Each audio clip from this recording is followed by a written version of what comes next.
আবেগে জীবন চলে না ঠিক, কিন্তু আবেগ ছাড়া অনেক সম্পদ কাছে থাকলেও সুখের অনুভূতি থাকে না।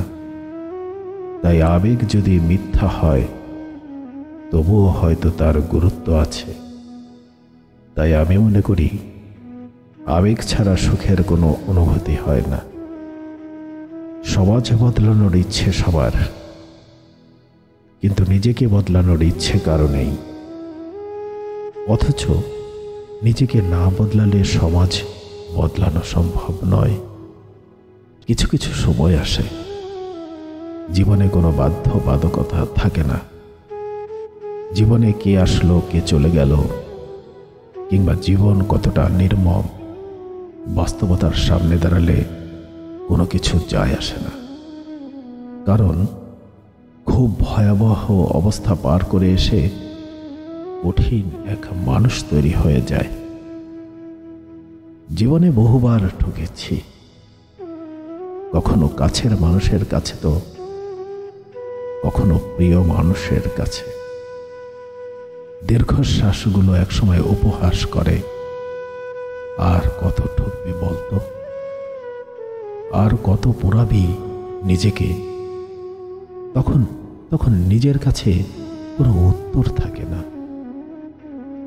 কারণ এর পরিসমাপ্তি তো কারো জানা থাকে না। একটা দুর্ঘটনা যেমন ছিনিয়ে নেয় জীবনের কিছু অঙ্গ, ঠিক তেমনি একটা ভুল মানুষ যেন হৃৎপিণ্ডগুলোতে আঘাতের পর আঘাত করে যায়।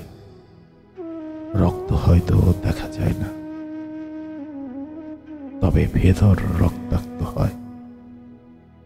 কাউকে কিছু বলে ওঠা হয় না, কেন জানো?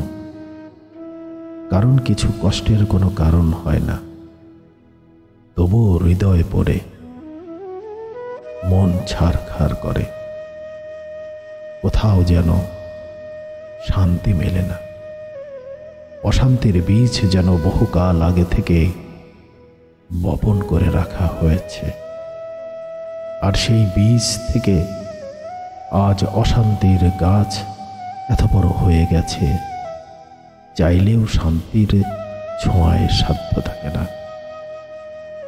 একদিন মানুষগুলো শান্তি খুঁজতে খুঁজতে ক্লান্ত হয়ে যায়, তারপর গুটিয়ে রাখে নিজেকে।